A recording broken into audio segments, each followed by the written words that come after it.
लड़की बहुत अच्छी टेलर है, ये आपने ठीक तरह से पता तो किया है ना? अरे हाँ भाग्यवान, मैंने सब पता कर लिया है। अब तुम चलो, देर हो रही है। मेरी समझ में एक बात नहीं आती कि तुम मेरी शादी करने की बात करने जा रही हो माँ, या अपने दुकान के लिए नई टेलर देखने जा रही हो? अरे चुप कर, अभी तो बच्चा है। दुनियादारी के बारे में तुझे कुछ नहीं पता। अरे तू तो एक प्राइवेट कंपनी में काम करता है, और प्राइवेट कंपनी का क्या भरोसा। लेकिन माँ, अरे तेरे पिताजी से पूछ ले, इन्होंने अपनी जिंदगी में कितनी नौकरी पकड़ी है और छोड़ी है। अरे वो तो मैं थी जो सिलाई करके घर चलाती थी। अरे बेटा, बुरा वक्त कभी फोन करके नहीं आता। टेलर बहू लाऊंगी तो मेरे साथ दुकान में सिलाई करेगी, समझा? चल अब। दोपहर होने तक तीनों लड़की वालों के घर पहुंच जाते हैं। सभी बातें और चाय पानी होने के बाद, बहन जी, आपका बेटा रोहित एक अच्छी कंपनी में काम करता है और अच्छी तनख्वाह भी है। बस हमें और कुछ नहीं चाहिए। हमें आपका बेटा बहुत पसंद है। हमें भी आपकी बेटी मीना पसंद है जी। मुझे लगता है हमें बच्चों को भी आपस में बात करने का मौका देना चाहिए। हाँ हाँ, आपने बिल्कुल सही कहा भाई साहब। जाओ बच्चों, बाहर जाके बात कर लो। अरे आप रुकिए जी। अच्छा ये बताओ बेटी, तुमने सिलाई कहाँ से सीखी है? जी, दीनानाथ इंस्टीट्यूट से। अरे बहन जी, मेरी बेटी इस मोहल्ले में सबसे अच्छी ब्लाउज सिलती है और एक से बढ़कर एक डिजाइन भी बना लेती है। अच्छा, चल बेटी, जरा तेरे हाथ की कारीगरी देख लेते हैं। अरे माँ, ये सब करने की क्या जरूरत है? अरे तू चुप कर। लोग ऐसे ही बड़ी बड़ी बातें करते हैं कि हमारी लड़की को तो सब आता है, बाद में असलियत सामने आती है। इसलिए मैं कोई गलती नहीं करना चाहती। तू चुप करके बैठ।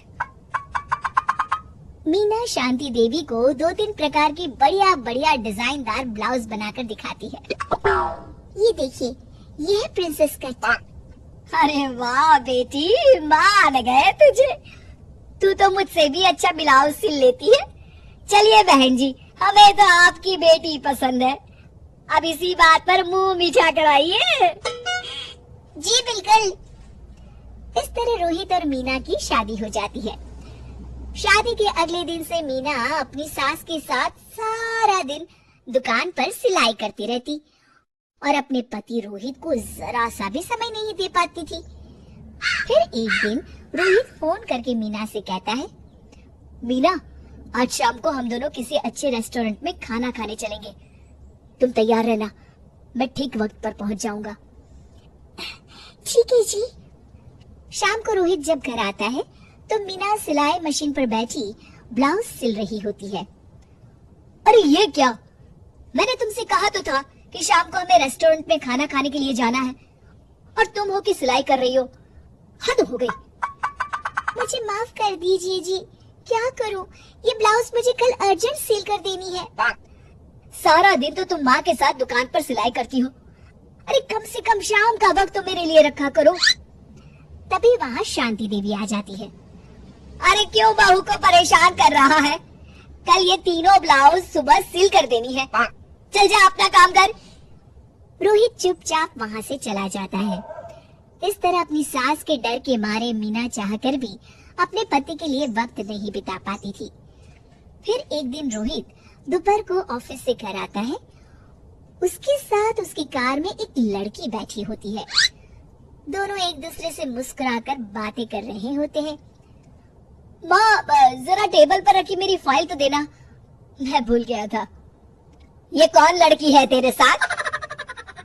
अरे माँ, ये तो मेरे साथ ऑफिस में काम करती है। इतना कहकर रोहित वहाँ से चला जाता है। उसी शाम, अरे क्या हुआ भाग्यवान, तुम्हारा चेहरा क्यों उतरा हुआ है? किस चिंता में डूबी हुई हो? क्या बताऊं जी, आज रोहित के साथ एक लड़की आई थी।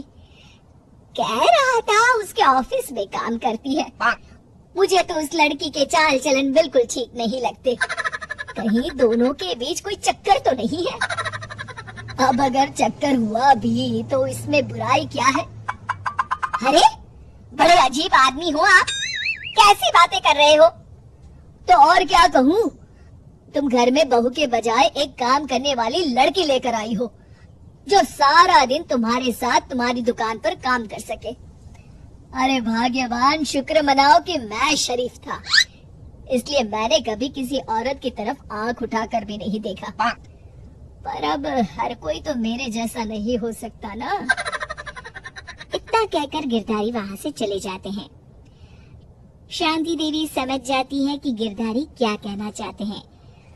उसे अपनी गलती का एहसास हो जाता है और वो सोचती है जितनी जल्दी हो सकेगी वो अपनी गलती सुधार लेगी। और इसीलिए 2 दिन के बाद, रोहित बेटा, मैं चाहती हूँ कि कुछ दिनों के लिए तू अपनी ऑफिस से छुट्टी ले ले।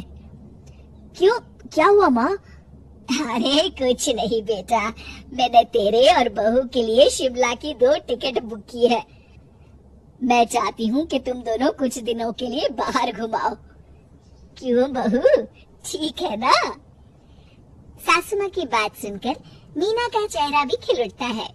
वो शर्मा कर कहती है, जी माँ जी, जैसा आप ठीक समझे। और इस तरह शांति देवी पूरी तरह से बदल जाती है। शिक्षा, बहू को बहू नहीं बल्कि बेटी समझना चाहिए और ना कि काम करने वाली नौकरानी।